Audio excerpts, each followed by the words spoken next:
Boa tarde aí para todo mundo. Hoje a gente vai continuar com a aula da terça, né, que foi assíncrona, que falou um pouco de introdução à probabilidade, né?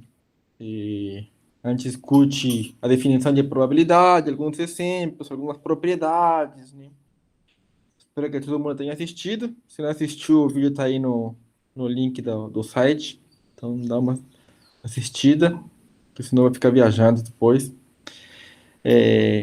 Hoje a gente vai falar de quê? A gente vai falar de probabilidade condicional, tá? Que é bem interessante, bem utilizado também.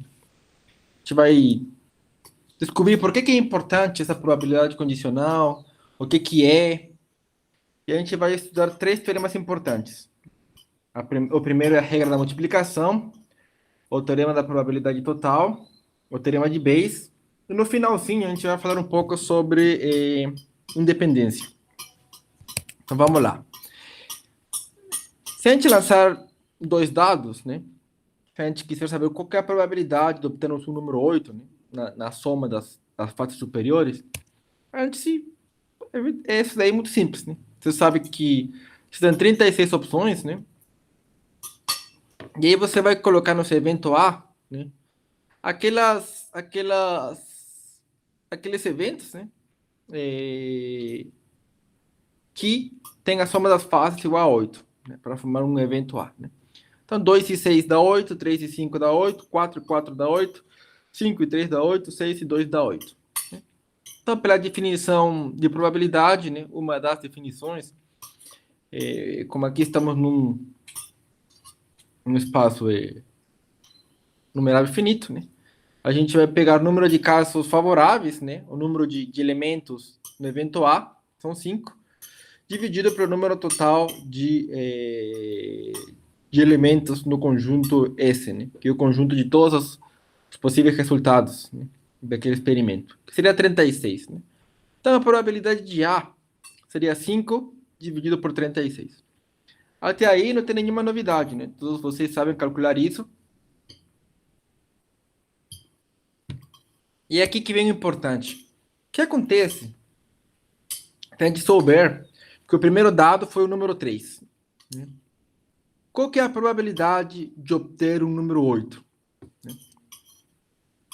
Então agora o espaço, né, o espaço amostral, não vai ter mais 36 elementos, né?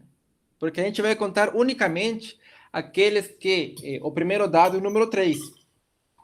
Então, as possíveis opções são 3-1, 3-2, 3-3, 3-4, 3-5 e 3-6. Não tem mais. Né? E vamos definir um evento B, né, como a soma da fase superior em ambos os dados é 8. Né? O único elemento desse espaço S, né, que satisfaz a condição de que a soma das faces seja 8, é o 3, 5.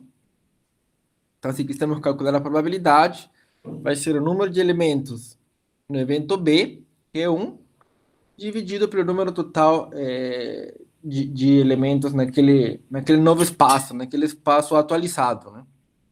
Aquele que considera que o primeiro dado é o número 3, né? Que é 6. Né? Isso daí dá um sexto. Né? E um sexto, logicamente, ele é diferente de 5,36 avos. Né? E esse tipo de problemas acontece com bastante frequência. Né? Muitas vezes a gente, quando conhece o resultado de alguma coisa, atualiza basicamente nos espaços amostral S, né, para calcular uma nova probabilidade, considerando aquela informação que a gente já sabe que aconteceu. Né? E isso geralmente te traz uma vantagem interessante. Tá? E é isso porque acontece, porque frequentemente, né, o acontecimento de um evento é influenciado pelo fato de outro evento relacionado já ter ocorrido ou não, tá? Não é sempre que isso acontece, tem casos onde isso não acontece, tá? Mas em vários casos, né, a ocorrência de um evento influencia a ocorrência de algum outro evento. Né? Então, no exemplo anterior, né, tínhamos os eventos A e B. tá? A, que é a soma das faces dos dois dados E8. Vamos definir o nosso evento B como a face do primeiro dado E8. Desculpa, E3. Então, no final das contas, o que a gente quer? A gente quer a probabilidade de A acontecer, né, do evento A acontecer, dado que o evento B aconteceu, né? Então, temos a probabilidade de A, né, ou seja, da soma das faces dos dois dados ser 8, dado esse símbolo aí, essa linha é um dado que o evento B aconteceu, ou seja, dado que o primeiro dado é 3. Né? E esse simbolinho aí, a gente lê como a probabilidade de A dado B. Né? Intuitivamente, no exemplo de motivação, a gente fez isso, né? Que a gente atualizou o espaço S, né? Que não tinha mais 36 elementos, mas 6, e depois a gente calculou. Né? No fundo, a gente fez essa probabilidade condicional. Tá? Ou seja, o nosso conhecimento sobre o evento A, ele é atualizado a partir do nosso conhecimento sobre o evento B. Tá? Então, mais ou menos agora que a gente já entendeu, né, o que a gente vai fazer, vamos definir formalmente o que é essa tal de probabilidade condicional. Tá? Temos dois eventos, A e B, ambos incluídos no espaço amostral, esse, né? E a probabilidade de B, ele é maior do que zero. Tá? Então, a probabilidade condicional de A dado B é dada por essa definição aqui, né? A probabilidade de A dado B é igual à probabilidade da interseção dividida sobre a probabilidade de B. Essa aqui é a definição, tá, da probabilidade condicional. E vocês já devem ter notado que nessa parte da definição, né, a gente exige que essa probabilidade de B seja positiva. Por quê? Né? Porque se fosse igual a zero, né, a gente não consegue fazer uma divisão por zero, né? Não está definido isso aí. Então a gente não tem como utilizar essa definição. Tá? E quando essa probabilidade é zero, diferentes autores consideram diferentes coisas para essa probabilidade. Tá? Alguns consideram que essa probabilidade condicional é zero. Tá? E alguns livros, alguns autores preferem que essa probabilidade de A dado B, dado que B seja a probabilidade de A. Tá? Tanto faz, tá? Mas a gente vai preferir, só para manter uma consistência mais para frente, quando a gente fala um pouco de independência, né? Que no caso da probabilidade de ser zero, a probabilidade de A dado B vai ser simplesmente igual à probabilidade de A. Tá? O que tem a ver isso? Qual que é a intuição dessa definição? Né? Que a ocorrência do evento B está modificando a probabilidade do evento A acontecer. Né? Pois teremos um espaço amostral S, né, reduzido, né? Unicamente com aqueles casos nos quais o evento B aconteceu. No exemplo do dado, tínhamos unicamente aqueles casos onde o primeiro dado era o número 3, né? É a face, os três pontinhos da face. Né? Então, a gente atualizou esse espaço amostral, né? Essa que aí é a intuição por trás da probabilidade condicional. Tá?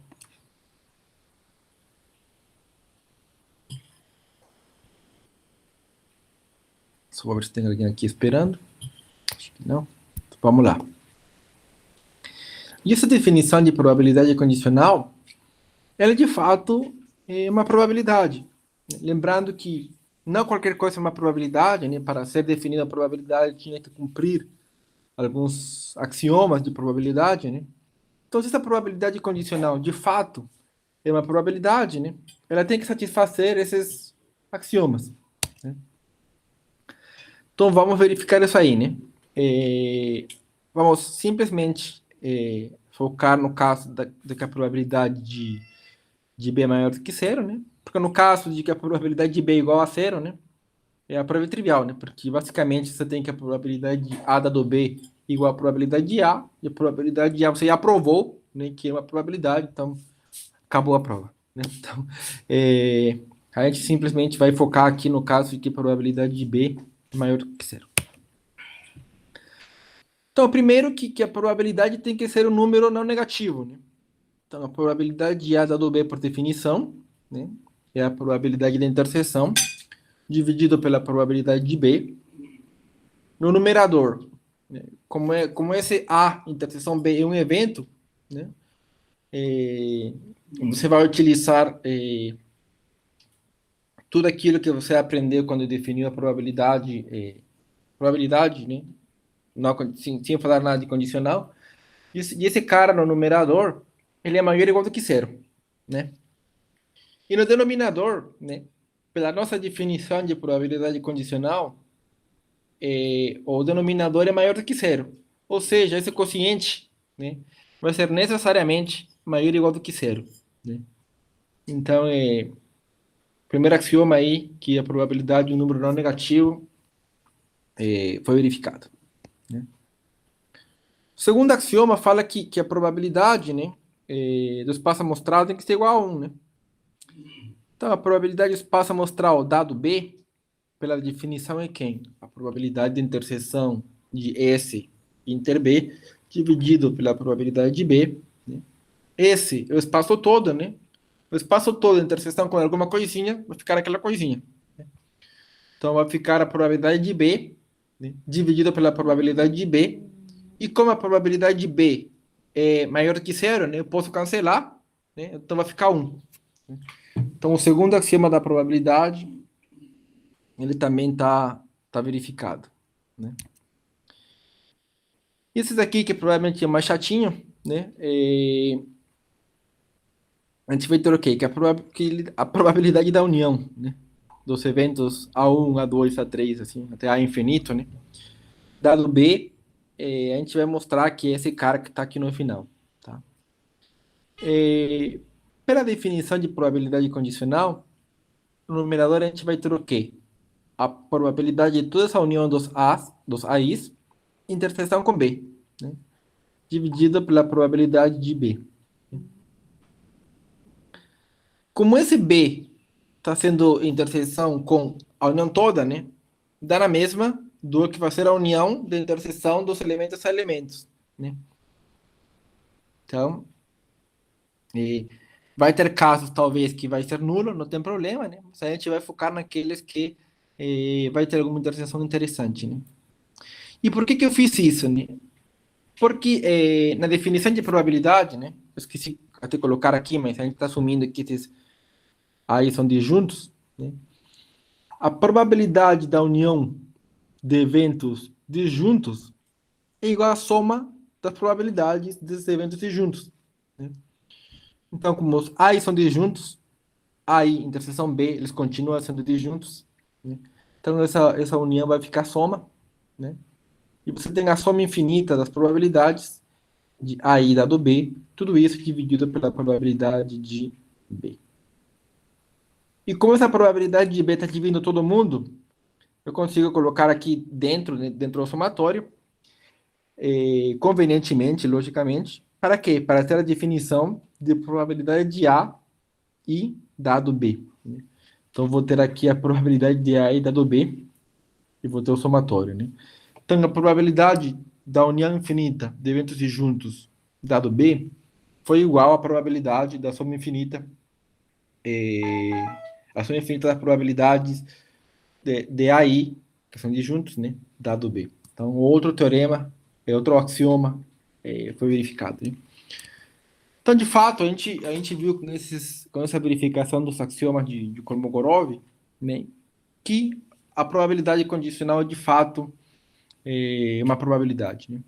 Então, se a probabilidade condicional é uma probabilidade, significa o quê? Que todas aquelas propriedades que a gente aprendeu na aula passada, né, a gente vai herdar todas elas e vai conseguir fazer isso para a probabilidade condicional.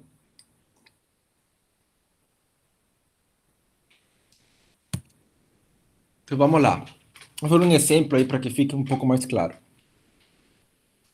Vamos supor que todos os indivíduos que compram um celular pela internet, tá? que de todos eles, 60% incluem uma capinha protetora no carrinho de compras, né? Todo mundo gosta de comprar celular, né? Aí você vai incluir esse treco aqui, nessa capinha, né? 40% eles incluem um fone de ouvido, né? E 30% incluem ambos, né? Capinha e fone de ouvido. Tá? Vamos supor que a gente tentou essas transações aí em algum lugar, em algum banco de dados, uma base aí. Se a gente selecionar uma dessas transações, um desses indivíduos que comprou celular, a gente vai fazer duas perguntas.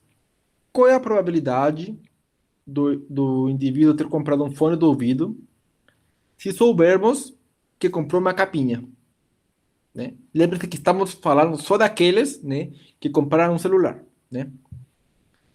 E a segunda pergunta é qual que é a probabilidade do indivíduo ter comprado uma capinha se soubermos que comprou um fone de ouvido.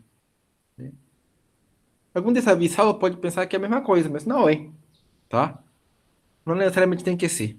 Tá? Então vamos resolver aí esse daí. A primeira coisa que a gente faz quando resolve exercícios, né, é anotar todas as informações que a gente tem na mão. A gente tem nas informações o seguinte: 60% incluem capinha, 40% incluem fone e 30% incluem ambos. Né? Essa daí é toda a informação que a gente tem. E vamos definir dois eventos, então. O evento A, que é comprar fone, e o evento B, que é comprar capinha. Né? Então a gente vai estar interessado na probabilidade de comprar fone, dado que comprou capinha, né, no caso A, e no caso B vai ser o contrário, né, comprar capinha, dado que comprou fone. Né? Vocês veem que isso aqui é uma probabilidade condicional. Né? Então, por definição, ele é igual a quem? A probabilidade de A entre B, ou seja, os que compram capinha e fone, que a gente tem aqui de informação, né? 30% compram ambos, né? Dividido pela probabilidade daqueles que unicamente compram capinha. Então, a gente tem aqui, né? 60% incluem uma capinha. Né? Então, essa probabilidade, a probabilidade de comprar fone, dado que comprou capinha, é de 0,5. Né? Então, fica meio a meio. Né? A pessoa pode comprar capinha quando não pode comprar capinha. Será que acontece a mesma coisa? Tem que ser calculada a probabilidade de comprar capinha, dado que comprou fone? Não sei, vamos ver. Tá? Então, bom, a gente quer agora a probabilidade condicional de B dado A. Por definição, vai ser a probabilidade da interseção no numerador. No denominador vai ser quem? A probabilidade de comprar fone. Então, no numerador a gente já tinha que era 30%, né? Ou 0,3. Mas no denominador agora, essa probabilidade de comprar fone é 0,4. Né? Então, essa probabilidade de comprar capinha, dado que comprou fone, é 0,75. Né? É maior do que a probabilidade de comprar fone, dado que comprou capinha. E para que é isso importante? Né? Que vamos supor que você tem uma loja de celulares, capinhas, fones e todas essas coisas que a gente compra bastante. Né? Porque sabendo que isso acontece, você pode criar uma estratégia para alavancar suas vendas. Né? Por exemplo, você pode colocar o preço um pouquinho mais alto, talvez. Você pode colocar um anúncio, por exemplo, porque a capinha está um pouco mais barata, né? E você compensa esse preço. Com o preço do fone, não? Ou ao contrário, né? Dependendo como as probabilidades acontecem. Né? Então, com isso, né, você acaba utilizando um pouco de probabilidades, né, para alavancar aí o teu negócio. Logicamente que não tudo é tão simples quanto isso, né? Um exemplo assim, né, do que poderia ser utilizado. Mas vocês veem que as probabilidades condicionais, elas têm um papel interessante, né? Talvez no começo alguém poderia pensar que a probabilidade de A dado B e B dado A ia dar a mesma coisa, né? Mas vocês viram aqui que não deu.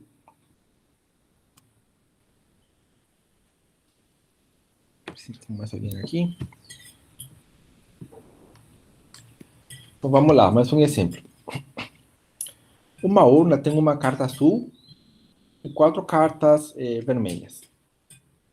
João, ele vai extrair 2 cartas aleatoriamente. Tem reposição, ou seja, ele vai pegar uma carta e não vai colocar a carta de volta. Né? Pegou a carta e ficou com a carta. Né? Se tem 5 cartas, ele vai pegar uma, no próximo não vai ter 5, vai ter 4. Né? Então, por quê? Porque tem reposição. A gente quer saber qual que é a probabilidade da segunda carta ser vermelha, né? Se a primeira carta foi vermelha. Né? Ou seja, a probabilidade de que a segunda carta seja vermelha, dado que a primeira foi vermelha. Né? Então vamos pensar um pouquinho. Vamos definir o evento A, não? Extrair uma carta vermelha na primeira extração. Como temos 5 cartas e 4 são vermelhas, a probabilidade de extrair uma vermelha é 4 quintos, né? Seria surpresa para ninguém. Né?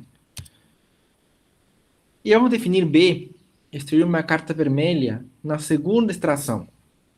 Tá? Então, de forma intuitiva, né, essa probabilidade de B dado A, né, é 3 quartos. Né? Por quê? Porque na segunda extração das 5 cartas, você não tem mais 5, tem 4. Certo? E dessas 4 que você tem, né, você tem uma carta cor azul e 3 cartas cor vermelho. Né? Então, essa probabilidade vai ficar 3 quartos. Né? Então, no fundo, você está fazendo uma conta de probabilidade condicional. Né? Só que nesse caso aqui foi bem mais intuitivo aí a conta. Né? E usando a definição, né, você vai colocar na probabilidade de interseção, né, dividida pela probabilidade de a probabilidade de B inter A é a mesma coisa do que a probabilidade de A inter B. Né?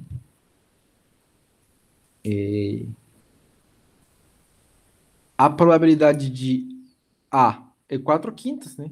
E a probabilidade de A inter B, né? Quer dizer que você vai escolher 2 cartas, né? E as duas têm que ser vermelhas. Então, na primeira extração você tem 4 opções de vermelhas, na segunda extração você tem 3 opções de vermelhas, né? Que são os casos favoráveis, né? Os casos totais, na primeira extração você tinha 5 opções, e na segunda 4 opções. Né? Se você fizer as contas todas, vai chegar exatamente na mesma resposta que a gente chegou de forma intuitiva. Tá? Então, tem vezes que a forma intuitiva é muito mais rápida, né? Mas é sempre bom tentar usar a definição, né? Mesmo para você verificar que a tua intuição está certo mesmo. Porque o mais comum, quando a gente trabalha com probabilidades, é que a nossa intuição não funciona muito bem, tá? Porque a gente não consegue pensar sempre em duas possibilidades. Então, essa intuição pode fazer com que a gente erre. Então, se você gosta da intuição, sempre verifique aí com a definição, né? Como treinado também, né? Para verificar que está certo. Até você ganhar um conhecimento já um pouco mais avançado, né? Onde você pode confiar mais um pouco na tua intuição quando pensa em probabilidades. Tá bom. A gente viu alguns exemplos de probabilidade condicional e a gente viu que, de fato, a probabilidade condicional ela é uma probabilidade. E como é uma probabilidade, as propriedades de probabilidade também deveriam ser válidas, né, para a probabilidade condicional. Né? De fato, elas são. Né? A gente vai dar uma olhada, né, nas propriedades, para vocês lembrarem um pouquinho também aquilo que vocês já assistiram na outra aula, para que fique bem claro. Né? A primeira é que a propriedade que a probabilidade número entre 0 e 1. Né? Lembrem-se, se você faz uma conta e chegar o número fora desse intervalo 0 e 1, com certeza você fez uma coisa errada. Tá? Que a probabilidade é um número entre 0 e 1. Tá? E a probabilidade de A complementar dado B é a mesma coisa do que a probabilidade de 1 menos... É a mesma coisa do que 1 menos a probabilidade de A dado B. Né? Lembrando que A e A complementar, né? A união desses dois vai ser o espaço todo. Né?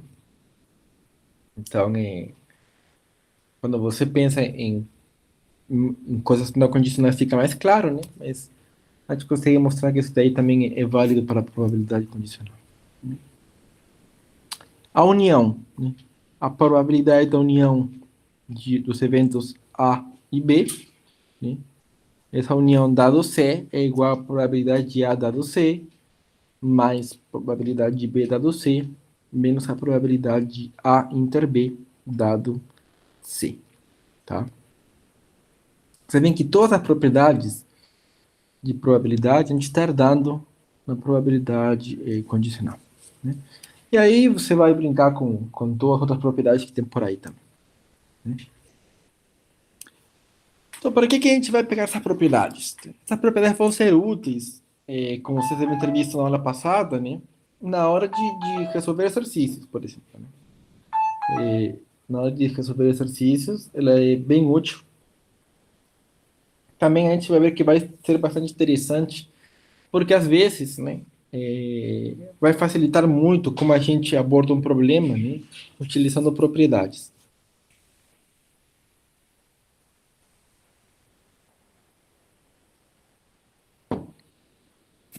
Bom, agora que a gente já conheceu um pouquinho do que é a probabilidade condicional, né, fomos convencidos que de fato a probabilidade condicional é uma probabilidade, né, a gente viu de novo algumas propriedades.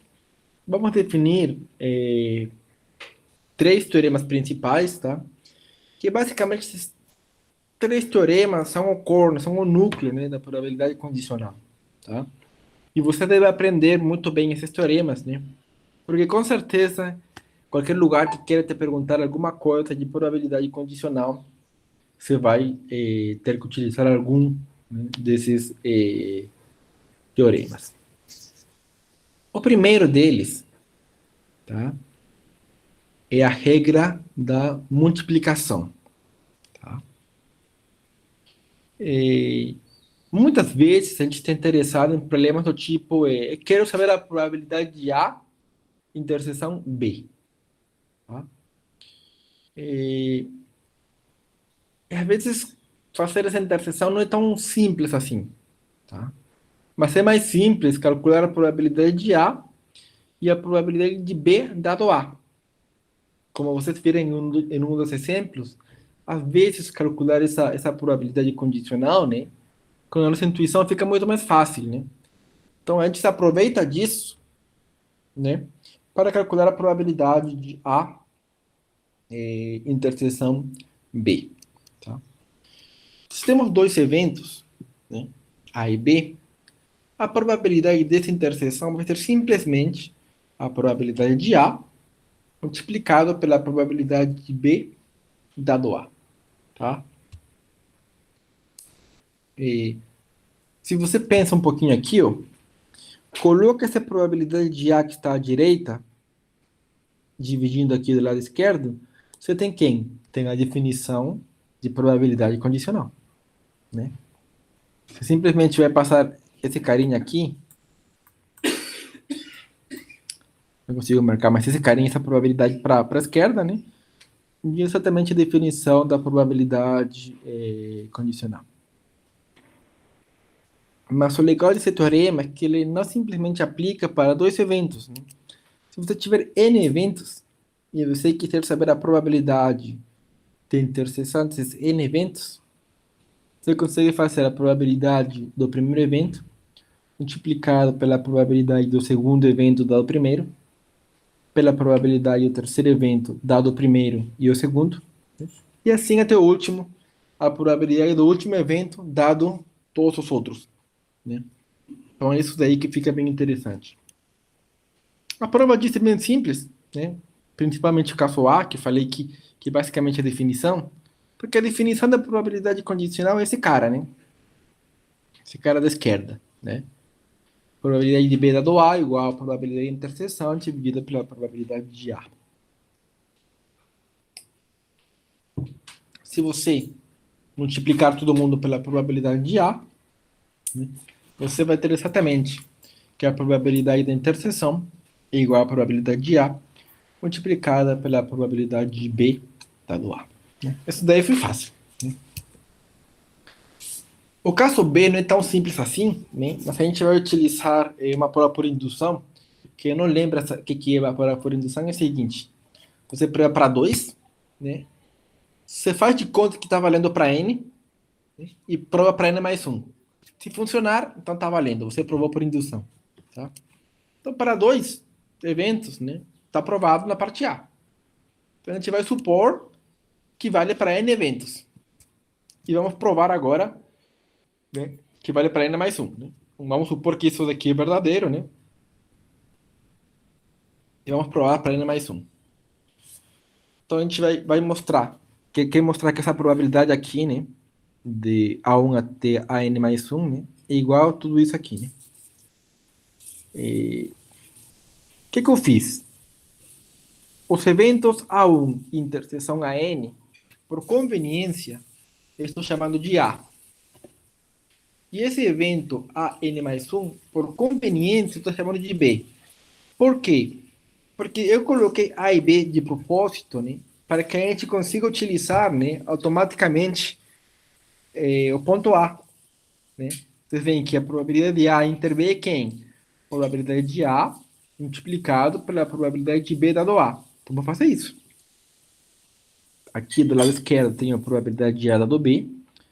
Isso daí é quem? Probabilidade de A, que está aqui do lado direito, pela probabilidade de B dado A. Né? Então, beleza. Isso aqui, quem que é a probabilidade de A? Né? Isso daí é aquilo que eu supus, né? No segundo passo da prova. Né? Então, essa probabilidade de A1 até a N é exatamente esse produto todo de probabilidades, né? Que se eu colocar bonitinho na ordem certa, né, vai dar exatamente aquilo que eu quero mostrar. Né? Então, eu mostrei que vale para 2, supus que vale para N e mostrei que vale para N mais 1. Então, eu acabei de provar por indução, né, que, que essa regra da multiplicação é válida. Tá? E a gente vai utilizar bastante essa regrinha aí. Até aqui, alguma dúvida, alguma pergunta? Tá tudo tranquilo?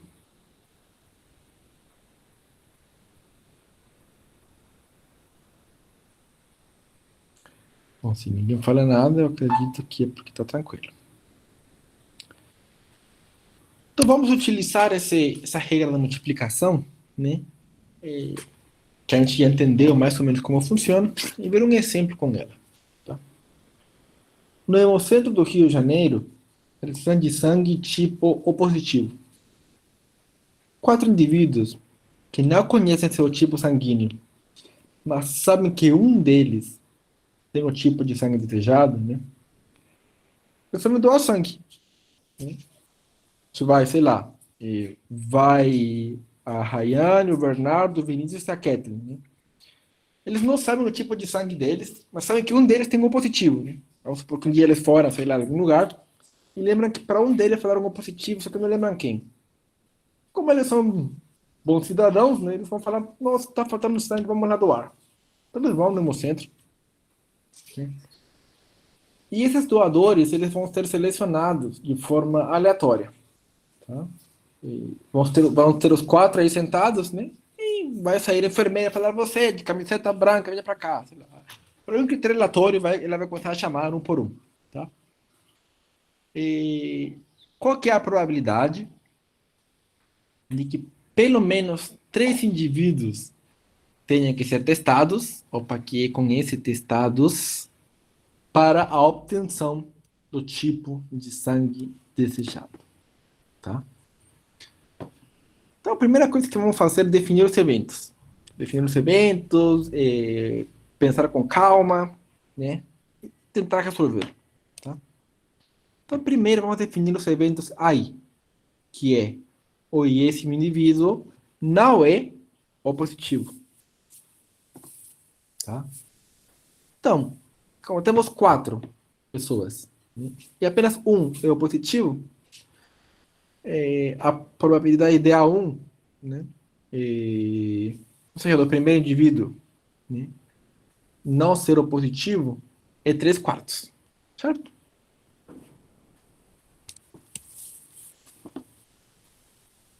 A probabilidade do segundo indivíduo não ser o positivo, dado que o primeiro não é o positivo, é 2/3. Por quê? Temos quatro pessoas, né?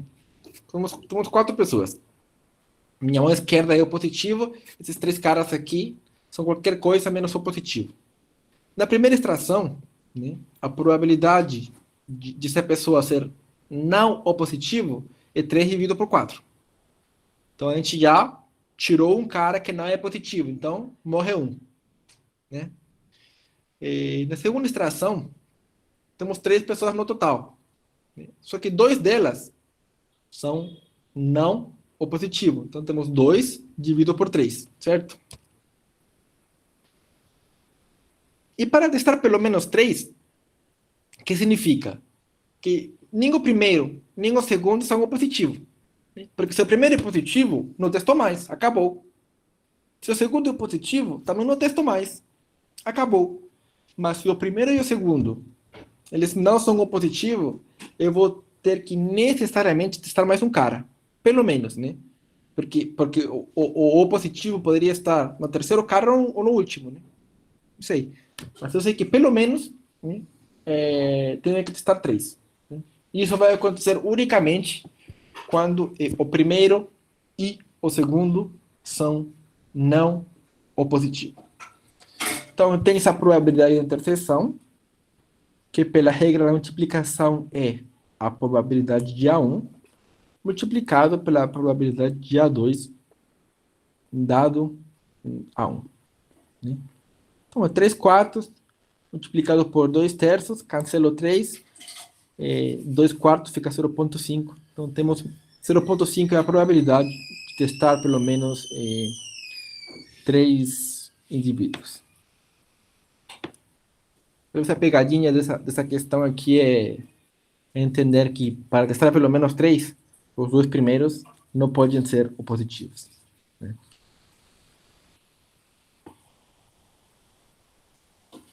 Se a gente quiser saber qual que é a probabilidade do terceiro ser opositivo, estamos assim, né? No segundo, né? Então vamos definir o evento B, né? O terceiro indivíduo é opositivo. Então a gente quer saber, né? A probabilidade do terceiro indivíduo ser positivo significa o quê? Que o terceiro é o positivo, porque o segundo não foi o positivo e o primeiro também não foi o positivo. Né? Porque se esses fossem, a probabilidade do terceiro ser o positivo é 0. Né? Então temos uma interseção de 3 eventos aqui. Né? Então, pela regra da multiplicação, vai ser a probabilidade de B, dado que A1 e A2 não são positivo, pela probabilidade de A2 não ser positivo, dado que A1 não é positivo, pela probabilidade de A1 não ser positivo. Né? A1 já conhecemos. Né? Probabilidade de A2 dado A1 também conhecemos. Está faltando apenas o último cara. Né? Como tínhamos 4 pessoas, né? 1 o positivo e 3 não o positivo, quando seleciona o primeiro, né? Na segunda extração ficaram 3 pessoas. Uma com o positivo e 2 não o positivo. Né? Como na segunda extração o cara foi não o positivo, ficaram 2 pessoas. Né? Um cara que é o positivo e outro cara que não é o positivo. Né? Então a probabilidade desses dois, né?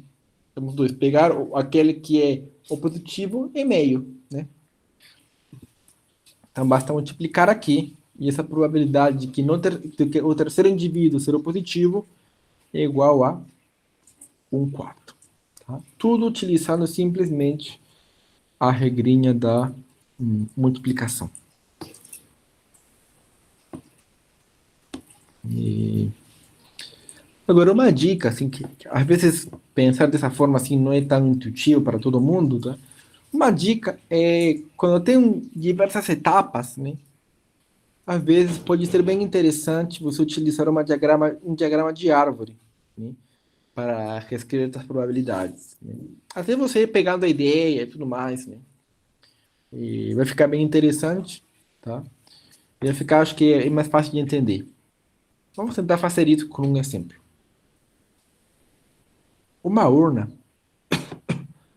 contém 10 bolas, tá?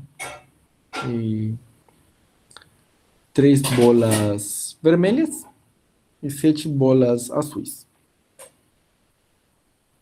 Se extraímos 2 bolas aleatoriamente sem reposição, qual é a probabilidade de obter uma bola azul na segunda extração de uma bola vermelha na primeira extração? Às vezes, lendo assim a questão, você fica confuso, fala, putz, onde que eu começo? O que que eu faço? Né? Então, a dica é talvez fazer uma arvorezinha, tá? Não lembro se é aqui ou no próximo slide, mas eu faço uma arvorezinha aí. Vamos definir os eventos, tá? Sempre que quando trabalharmos com probabilidades, define bem os eventos, né? Que não vai ser que você faça um monte de conta e você caia naquele velho problema de dar a resposta certa para a pergunta errada, né? A gente não quer isso, tá? Então, o evento AI, aí essa extração é vermelha, tá? Então, o evento, a probabilidade de que a primeira extração é vermelha, e a segunda extração não é vermelha, ou seja, é azul, porque na hora só temos vermelho e azul, né? Pela regra da multiplicação é quem? A probabilidade da primeira extração ser vermelha e da segunda extração ser azul, dado que a primeira é vermelha, né? Então, temos 10 bolas, 3 vermelhas, 7 azuis. A probabilidade da primeira ser vermelha é 3 dividido por 10, certo? Como já pegamos uma bola vermelha, nós temos mais 10. Temos 9. E das 9, temos 2 vermelhas e 7 azuis. Então, a probabilidade de pegar uma azul, essas 9 total, né, é 7 dividido por 9. Então, basta multiplicar aí, e eu calculo aí minha probabilidade da primeira extração ser vermelha e da segunda extração ser azul, tá? Não foi difícil, tá? Mas existe outra opção também que talvez seja interessante. Aí você escolhe qual que você quer fazer. Tanto faz para mim. O importante é que você chegue na resposta certa. E no estágio 1, né, a probabilidade de ser vermelha é 0,3, né? Temos 3 décimos, né? E ser azul é 0,7, 7 décimos, né? E, na segunda extração, acho que não fica muito claro com o número, mas se eu colocar em fração vai ficar bem mais interessante. Deixa eu pegar aqui.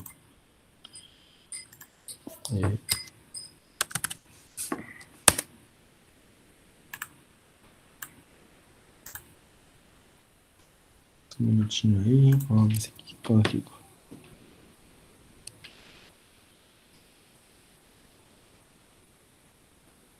Eita, a internet aqui tá meio ruim.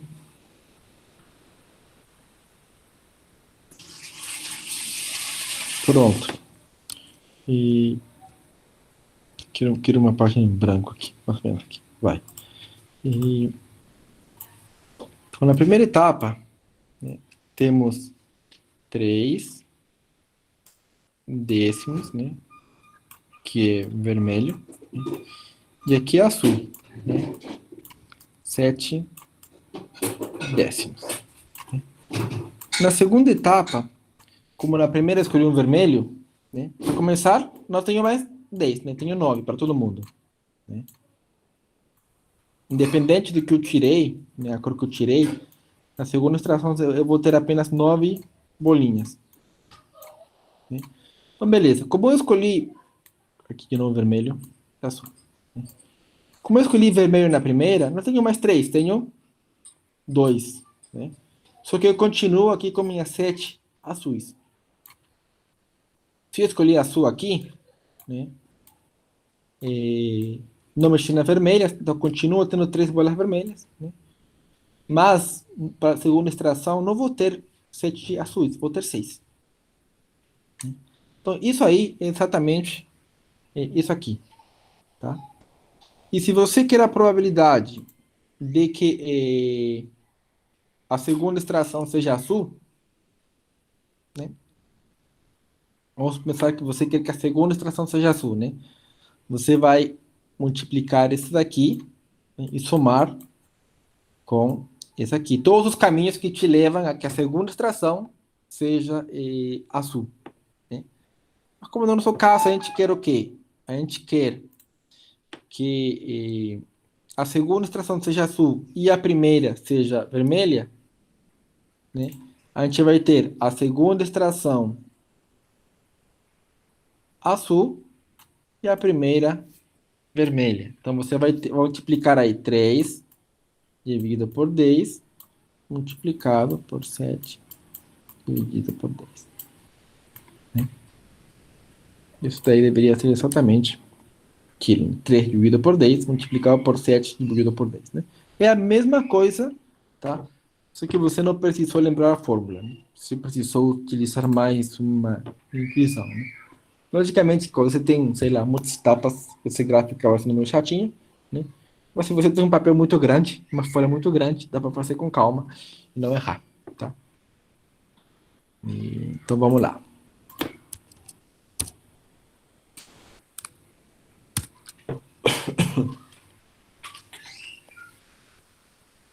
Esse teorema dessa regra da multiplicação é legalzinha, né? O segundo teorema importante é o teorema da probabilidade total. Vocês vão perceber que cada um desses três teoremas, né, responde uma pergunta diferente. A regra da multiplicação funciona quando você quer calcular a interseção de vários eventos, né? A probabilidade total, ela funciona um pouco diferente. Ela é utilizada quando você quer calcular a probabilidade total de um evento, né? Probabilidade total, né? Então, como é que ela funciona? Ó, vamos definir os eventos A1 até a N, que formam uma partição de S. Vou aplicar daqui a pouco o que é uma partição, fica tranquilo. Então, para qualquer evento B, a gente vai ter que a probabilidade desse evento B vai ser a soma da probabilidade de B, interseção com A1, multiplicado com a probabilidade de A1, mais a probabilidade de B dado A2, multiplicado pela probabilidade de A2. E aqui no finalzinho é a probabilidade de B dado a N, multiplicado pela probabilidade de AN. Eu esqueci de colocar aqui. Tá? E, bom, para não escrever tudo isso, quando você escrever como somatório, né? É exatamente isso aqui, né? DI igual a 1 até N, né? Mas aí eu falei de partição. O que é uma partição? Né? E provavelmente mais de um ficou confuso. Né? Tem uma nota aí, né? Os eventos formam uma partição, se eles são disjuntos, né? Que eles sendo interseção 2 a 2, não tem nada, é vazio, e exaustivos, ou seja, a união de todos eles, o espaço a mostrar o todo. Quando essas duas coisas acontecem ao mesmo tempo, esses eventos, né, formam uma partição. Tá? Se ainda não ficou claro, eu vou dar um exemplo para que a gente pegue um pouco melhor a ideia. Vamos definir 9 eventos, né? C1, C2, C3, C4 até C9. Todo mundo, né, esses 9 eventos formam uma partição de S. E vamos definir um evento A, que é um evento qualquer, né, que está incluído em S. Então, vamos imaginar que esse retângulo aí é o S, tá? E vocês veem que cada um essas regiões C1 até C2, né, foi dividido de forma que não tem interseção, certo? E a união de todas elas é quem? É o próprio S. Então, isso daí é exatamente a definição de partição, tá? Então, esses eventos C1 até C9, né, foram uma partição. E evento A é qualquer coisa, né, que está dentro de S. Nesse caso, eu fiz um gráfico aqui que eu coloquei como A. Tá? Então, a gente vai pensar um pouquinho, né, e tentar calcular essa probabilidade de A. Tá? Se vemos aqui no gráfico, né, essa probabilidade de A vai ser o quê? Vai ser a parte, tá aqui, né? A probabilidade de A interseção com C1, né? Vai ser A interseção com C2, né? A interseção com C3, que não vai ter nada, vai ser zero, né? A interseção com C4, com C5, C6, até o último. Vai ter casos que a interseção vai ser nula, tem outros casos que não. Só que essa interseção, pela regra da multiplicação, eu consigo escrever desse jeito, não é mesmo? A probabilidade de A inter C1, por exemplo, eu consigo escrever como a probabilidade de C1 multiplicado pela probabilidade de A dado C1. O mesmo acontece para C2, C3 até C9. Isso aqui é exatamente essa definição aqui. Exatamente a mesma coisa. Só que mudei as letras, né? Mas é a mesma coisa, tá? Então eu acho que com esse gráfico dá para entender melhor qual que é a ideia da probabilidade total. Você, no fundo, quer calcular o quê? A soma, né, de eventos disjuntos, né? Só que cada um desses eventos disjuntos é a interseção de alguma coisa. Só que a interseção, você já sabe pelo teorema da regra da multiplicação, que você consegue escrever essa interseção como produto de uma probabilidade e uma probabilidade condicional, né? Então você consegue deixar a fórmula bem mais bonitinha, tá? Então, a demonstração desse teorema da probabilidade total acaba sendo basicamente esse gráfico, né? E temos N eventos que formam a partição de S. Temos um evento B, que vai ser basicamente a união desses N eventos disjuntos, né? Onde cada evento disjunto é uma interseção. E vocês já sabem, né? A probabilidade da união de eventos disjuntos é quem? A soma das probabilidades, né? Então, a probabilidade da união de eventos disjuntos é a soma das probabilidades. Diz a probabilidade de interseção, por aquela regra da multiplicação que vocês acabaram de aprender, vai ser simplesmente, né, a probabilidade de 1 multiplicado pela probabilidade condicional, né? Então, pelo teorema 1, essa probabilidade de B inter AI é a probabilidade de AI multiplicado pela probabilidade de B dado AI, tá? Então, essa probabilidade de B, né, vai acabar sendo simplesmente essa somatória aqui, né? Que se você ver de cara essa somatória, você pode falar, putz, de onde que sai esse cara, né? Mas vendo aquele gráfico, eu acredito que fica um pouco mais claro, né? Por que que isso é verdade, tá? Então, com isso, a gente prova o teorema da probabilidade total, né? E eu acredito que é importante provar isso, né? Ver tudo isso nos gráficos, porque vai fazer que você não esqueça, né? Como que funciona. Senão vai ser mais uma fórmula aí que você vai ter que memorizar para a vida, que essa não é a ideia, né? Desde que você entenda por que que é assim, por que que funciona, né? Assim você vai ser mais difícil que você esqueça. Então vamos voltar ao exemplo anterior, né, para conseguir aplicar esse teorema da probabilidade total. Qual é a probabilidade de obter uma bola azul na segunda extração? Tá? Que agora mudou, né? Então temos aí a bola na primeira extração é vermelha, A2, a bola na primeira extração é azul, né? E B, a bola da segunda extração é azul. Então, para que na segunda extração a bola seja azul, na primeira extração poderia ser azul também, não tem problema, né? Ou poderia ser vermelha. Em ambos os casos, a segunda extração vai ser azul, né? Então eu tenho que considerar isso, né? A probabilidade de na segunda extração ser azul vai ser igual à probabilidade da segunda extração ser azul, dado que a primeira foi vermelha, multiplicada pela probabilidade da primeira ser vermelha, mais a probabilidade da segunda ser azul, dado que a primeira foi azul, multiplicado pela probabilidade da primeira ser azul, né? Então, e completando aí os tabelinhas que a gente já tinha esses valores, né? Essa probabilidade aí vai dar 0,7. Ou no grafiquinho, né? Você simplesmente vai olhar, né, para aqueles caras no segundo estágio que a segura extração é azul, né?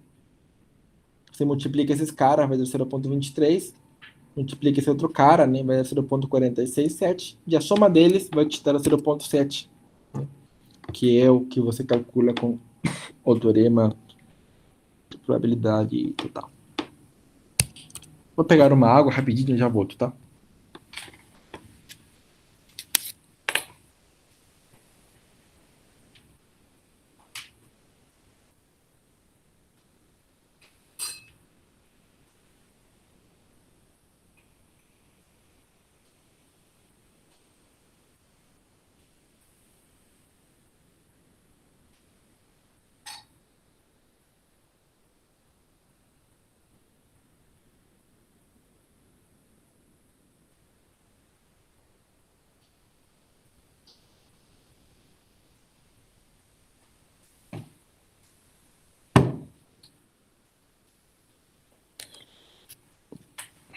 Voltei.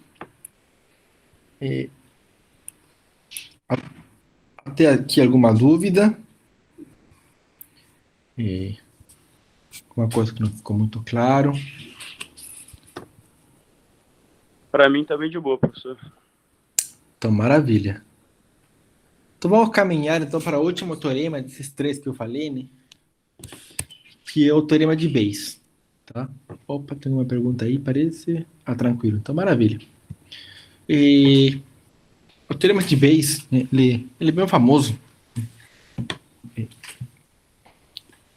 Para quem não sabia, Bayes foi um reverendo protestante lá, é, além de outras 1001 coisas que ele era, né? E, opa. E esse teorema é em homenagem ao Bayes, né? Então vamos lá. Vamos definir esses eventos, né? De novo, que foram na partição, né? Vocês são de juntos exaustivos, né? Vocês já todos sabem o que é uma partição a partir de agora. E definimos um evento B com probabilidade não negativa, na verdade positiva. E queremos agora saber a probabilidade de AI dado B. Vocês veem que tanto a regra da probabilidade total, não, a regra da multiplicação era para saber interseção. A regra, o teorema de probabilidade total, era para saber a probabilidade de B. E o teorema de Bayes, né, é para saber a probabilidade de AI dado B, né, onde B é o resultado final. Né? Então você sabe o resultado final, quer saber qual é a probabilidade de que lá no primeiro passo, vamos supor assim, né, veio de algum grupo, de alguma coisa. Né? Então, isso daí é simplesmente dado por essa fórmula aqui. Tá? Se você olhar para essa fórmula, né, provavelmente você vai esquecer dela muito rápido. Mas, dado tudo aquilo que a gente viu, quando a gente ver a demonstração, vai ficar muito simples, né, entender por que essa fórmula tem essa cara aí. Tá? Então, pela definição, a gente tem o quê? Que a probabilidade de AI dado B é a probabilidade de interseção dividida pela probabilidade de B.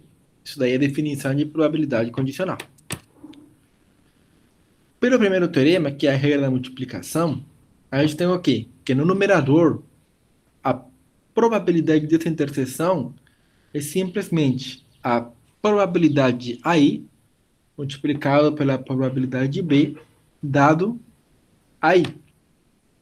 E pelo teorema 2, que é o teorema da probabilidade total, a gente tem que no denominador, essa probabilidade de B é aquele somatório todo. Né? Então aí fica fácil descobrir por que a fórmula é assim, né? Não é nenhum segredo, assim, né?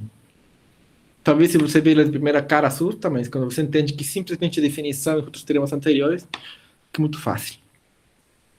Tá? Então, beleza, né? Então, já temos aprendido três teoremas, né? Agora vamos ver o teorema de Bayes em ação. Né? Vamos ver como que ele funciona.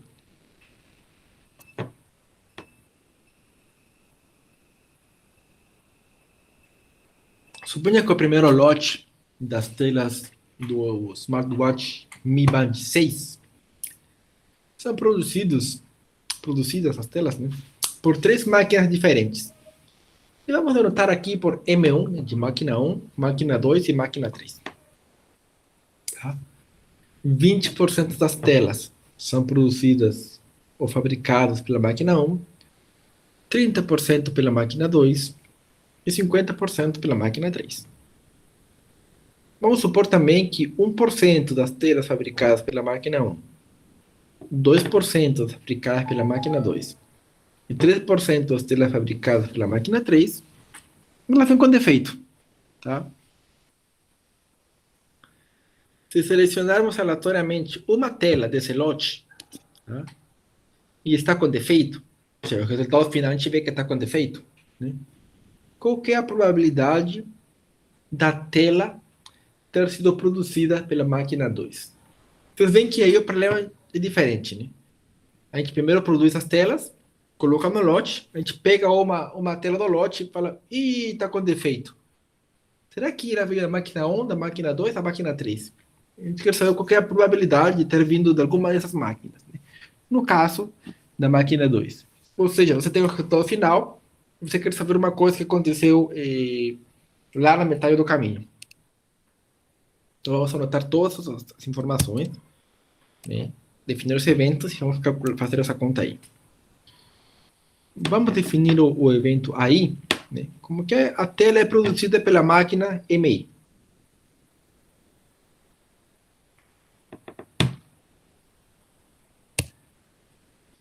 E o evento B, que a tela é defeituosa. Então, o que nós queremos é a probabilidade de A2, ou seja, a tela ser produzida pela máquina 2, né, dado que ela é defeituosa. Então, vamos lá. As informações que nós temos na mão são as seguintes, né? 20% das telas são da máquina 1, né? E 1% dessas telas produzidas pela máquina 1, 1% são defeituosas. 30% das telas são produzidas pela máquina 2 e 2% dessas daí são defeituosas. 50% das telas são produzidas pela máquina 3 e 3% dessas aí são defeituosas. A gente quer esse cara aqui, né? A probabilidade de A2 dado B. Então, pelo teorema de Bayes, isso vai ser o quê? A probabilidade de A2 multiplicado pela probabilidade de B dado A2, né? Dividido pela probabilidade de A1 multiplicado pela probabilidade de B dado A1, probabilidade de A2 multiplicado pela probabilidade de B dado A2 e probabilidade de A3 multiplicado pela probabilidade de B dado A3. Né? Então vamos ver o que a gente tem, né? A2, né? São as telas, as telas produzidas pela máquina 2. Vai ser 30%, né? A probabilidade de A1 vai ser 20%, ou seja, 0,2, né? A probabilidade de A3 vai ser 0,5. E a probabilidade de estar com defeito, dado que veio da máquina 2, a gente tem também, né? Porque a gente sabe que 2% dessas telas são defeituosas. A probabilidade de estar com defeito, dado que foi feito na máquina 1, também temos, porque 1% dessas são defeituosas. E a mesma coisa para a terceira máquina, né? Porque sabemos que 3% são defeituosas. Então é só preencher aí, né? Só completar aí a fórmula de substituir pelos valores, e essa probabilidade vai ser 0,26, né? Se a probabilidade, né, da peça ter vindo da máquina 2, dado que essa peça é defeituosa, né, é 0,26. Você poderia ter feito também com aquele diagrama de árvore, né? M1, M2, M3, né? Se a máquina veio de M1 com defeito é 1%, né? Sem defeito 99%. Da máquina 2 com defeito 2%, sem defeito 0,98%. Máquina 3 com defeito 3%, sem defeito 97%. Você multiplica, né? Para calcular aí, por exemplo, a gente quer que seja com defeito, né? defeito, defeito, defeito, né? Você vai multiplicar, por exemplo, esse 0,006, né, no numerador, e no denominador vai colocar todos os casos que te levaram a ter defeito, né? Você vai ter aí uns números lá, né, e vai dar exatamente a mesma resposta aí se você fizer as contas, tá? Então, com esses três teoremas, você é capaz de resolver praticamente quase qualquer problema de probabilidade condicional. Digo quase qualquer, porque assim, tem muitas questões que são pegadinhas, né? Então você tem que pensar bem, né? Por exemplo, como aquela dos doadores de sangue, né? De chamar pelo menos três. Para isso você tinha que pensar, né, que o primeiro e o segundo não podem ser o positivo, né, para conseguir chamar pelo menos o terceiro, né? Então, você tem que misturar tudo isso, né? Mas essas três teoremas vão ser bastante úteis na hora de trabalhar com probabilidades condicionais, né? E você pode pensar que probabilidade condicional se termina na aula, né? Por exemplo, qual que é a probabilidade, né, de, sei lá, vamos chamar alguém aqui, da Thaís, né? Vamos supor que a Thaís vai para o banco, sei lá, um banco X, né? Ele pede um crédito para montar uma empresa. Tá? Qual que é a probabilidade da Thaís ser uma boa pagadora, dado que o score dela é, sei lá, 400? Né? É uma probabilidade condicional. Né? Então, vai ter que fazer umas contas lá, né? Para resolver isso aí. Qual que é a probabilidade, por exemplo, da Rayane, né? Vamos supor que ela também vai pedir vai montar uma startup, né? Qual que é a probabilidade da Rayane ser uma boa pagadora se o score dela é, sei lá, 70?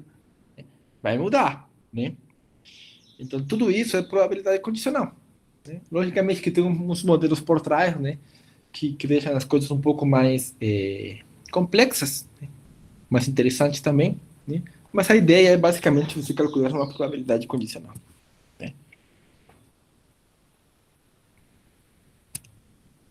Ah, mas uma coisinha também. Você não simplesmente precisa condicionar para uma coisa, né? Vamos supor que a gente fala qual que é a probabilidade do Guido ser um bom pagador, dado que o score dele é 300, né? Que ele acabou de financiar um carro e ele acabou de financiar uma casa. E que o salário dele, sei lá, é R$ 2.000, vamos supor, né? Então, tudo isso entra numa conta, né? Para calcular uma probabilidade, né? E o banco vai ver todas as probabilidades do Guido, da Thaís e da Rayane, né? E dependendo da probabilidade da pessoa ser uma boa pagadora ou não, o banco vai dar o crédito, né? Logicamente que vocês sabem que o crédito não dá para qualquer um, né? Eles vão te dar se eles acreditam, né? Que você vai ser um bom pagador, né? Porque afinal das contas, o banco não quer calote, né? Ninguém quer calote, né? Então, a gente precisa de tudo isso, né? E a gente também faz isso, né? Quando a gente presta dinheiro para alguém, né? Você presta, no melhor dos casos, pensando que vão te devolver, né? Então, para isso você avalia, fala assim, olha, eu sei que ele nunca paga, né? Que ele sempre pede emprestado e nunca paga. Aí você vai ficar pé atrás e não vai emprestar, né? Na nossa mente, mais ou menos a gente calculou uma probabilidade condicional, uma proxy disso, né? Mas você vê que esse tipo de problemas estão muito presentes no dia a dia, né? Então, vamos lá para o final da aula.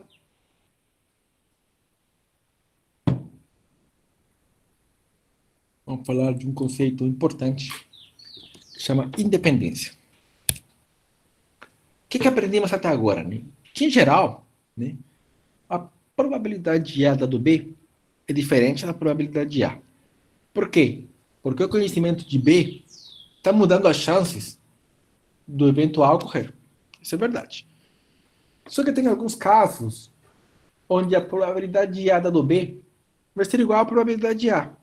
E não estou falando no caso que B é igual a zero, tá? Que a probabilidade de B é igual a zero. Esses casos, quando isso acontece, a gente diz que os eventos A e B, eles são independentes. O que significa? Que a ocorrência de um não afeta a ocorrência do outro. Por exemplo, vamos supor que você tem um dado e uma moeda. Tá?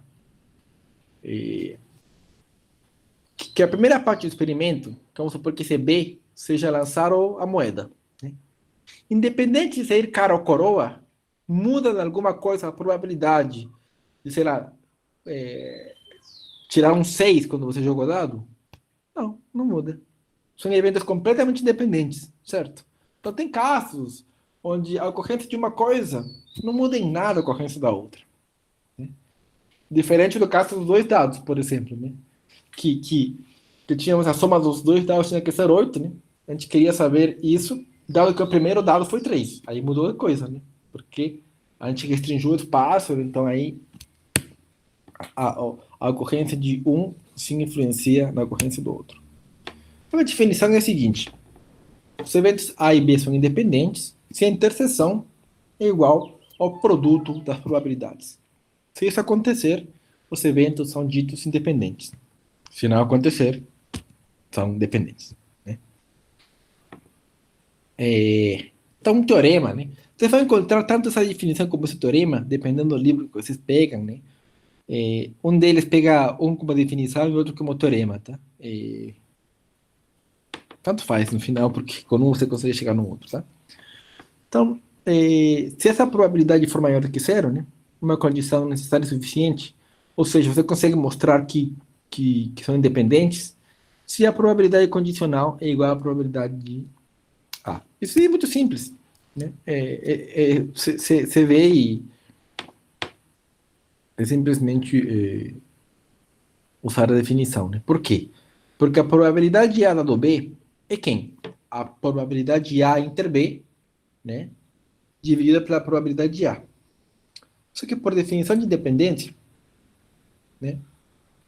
Vai ser, desculpa, dividido pela probabilidade de B.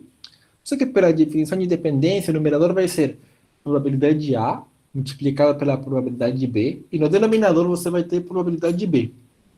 Como essa probabilidade de B é positiva, você cancela e vai ficar a probabilidade de A, né? Então, bem tranquilo. Então, vamos lá ver um exemplinho aí, tá? Para fechar a nossa aula de hoje. Uma carta é selecionada aleatoriamente de um baralho de 52 cartas, tá? Vamos definir os eventos A.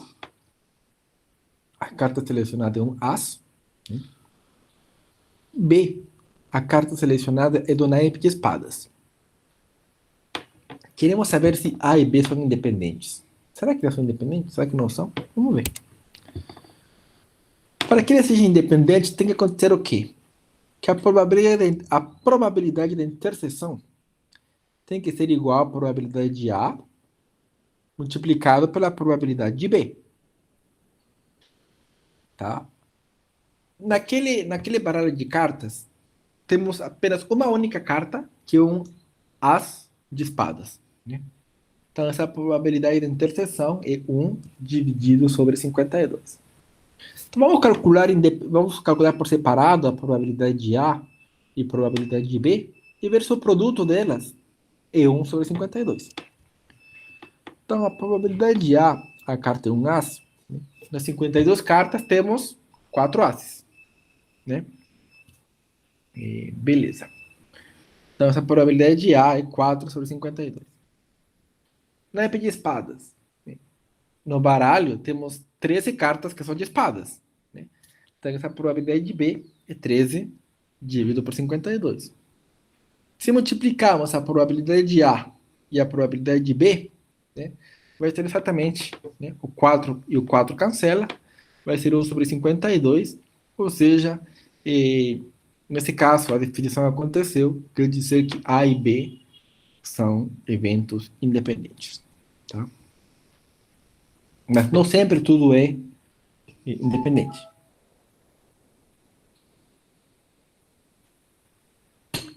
As máquinas M1 e M2 funcionam independentemente. Tá? Seja nos eventos A, né, a máquina 1 falha durante o período de 8 horas, e B, a máquina 2 falha durante o período de 8 horas. Qual é a probabilidade que pelo menos uma das máquinas falhe durante o período de 8 horas? Reparem que aqui, o fato de que eu falar que M1 e M2 funcionam independentemente, não quer falar que sejam independentes.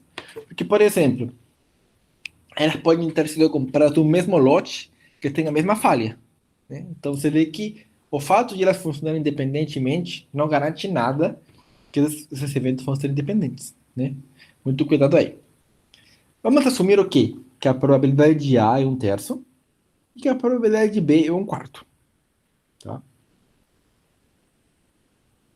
Então, a probabilidade da união, tá? É a probabilidade de A mais a probabilidade de B menos a probabilidade da interseção, que vocês já sabem, né? E nesse caso em específico, a gente vai considerar independência, tá? E, então, a probabilidade da interseção vai ser o produto das probabilidades, né? A gente já define como 1/3, 1/4, tá? E que vai ser um doceavo. Né? E a gente quer que a probabilidade que pelo menos uma das máquinas falhe, ou seja, que é a probabilidade da união. Né? Então vai ser o quê? A probabilidade de A mais a probabilidade de B menos a probabilidade da interseção. Né? Então, pela definição, isso daí vai ficar meio. Tá? Só para esclarecer um pouquinho, né? Logicamente, como eu estou dando um exemplo de independência, né? Eu estou assumindo independência, né? Para que fique bonitinho. E o que acontece na prática, né? Vocês viram que eu dei um exemplo, né? Que, por exemplo, a máquina M1 e M2 poderiam ser do mesmo lote que tem a mesma falha e a gente não tem como garantir isso. Isso pode acontecer. Tá? E muitas vezes, quando você lê um exercício, né, para resolver, sei lá, que, vamos supor que você quer fazer um concurso que seja, né? Às vezes a questão não fica clara os termos, né? Quando o termo não fica claro, geralmente você sempre tem que assumir, né? O mais fácil. E, por exemplo, não fala nada das máquinas, você não tem mais informação, você vai trabalhar assumindo independência. Fazer o quê? Não tem mais informação, você vai assumir isso. Né? À medida que você for tendo mais informação, você vai atualizando, né? Suas contas e tudo mais. Tá? E, bom, algumas propriedades aí de independência, se A e B são independentes, então A e B complementar também são, A complementar e B também são, e A complementar e B complementar também são independentes, tá? E quando temos três eventos, por exemplo, tem uma definição que chama que esses eventos são mutuamente independentes. Quando? Quando a probabilidade da interseção dos três, né, é o produto das probabilidades, né? E os eventos 2 a 2, né, eles são independentes. Quando tudo isso acontece, né, esses eventos são mutuamente independentes. Não serve simplesmente que aconteça o primeiro se não acontecem os últimos, nem se acontecem os últimos se não acontece o primeiro. Tem que acontecer tudo. Tá? E essa definição de mutuamente independente, ela se expande, né, para um monte de eventos. Né? Você vai ter que considerar o produto todo, né? E as combinações 2 a 2, 3 a 3, 4 a 4, 5 a 5, tudo tem que ser independente. Tá? E um erro comum, né, é assumir que se A e B, se a interseção for vazio, tá? Muita gente fala, independente. Não significa que são independentes. Elas vão ser independentes unicamente se um deles tiver probabilidade de zero. Tá? Interseção é uma coisa, de eventos é uma coisa, independência é outra coisa. Independência de eventos tem a própria definição. Né? Por exemplo, a probabilidade dessa interseção, né, A inter B, que vai ser a probabilidade do vazio, vai ser zero. Né? Se a probabilidade de A multiplicada pela probabilidade de B não for zero, pela definição, elas não são independentes. Né? Então, sempre temos que verificar a definição, né, ou o teorema, né, para verificarmos independência. Tá? Muito cuidado com a intuição aí. Então, quem quiser dar uma estudada, pode ver qualquer um desses livros, tá? Ou qualquer outro que vocês encontrarem por aí, tá? E para ver sua independência. E é isso. Alguma dúvida até aqui? Bom, Para mim tá de boa. se não há dúvidas, então é isso. Eu vou parar a gravação. Tá?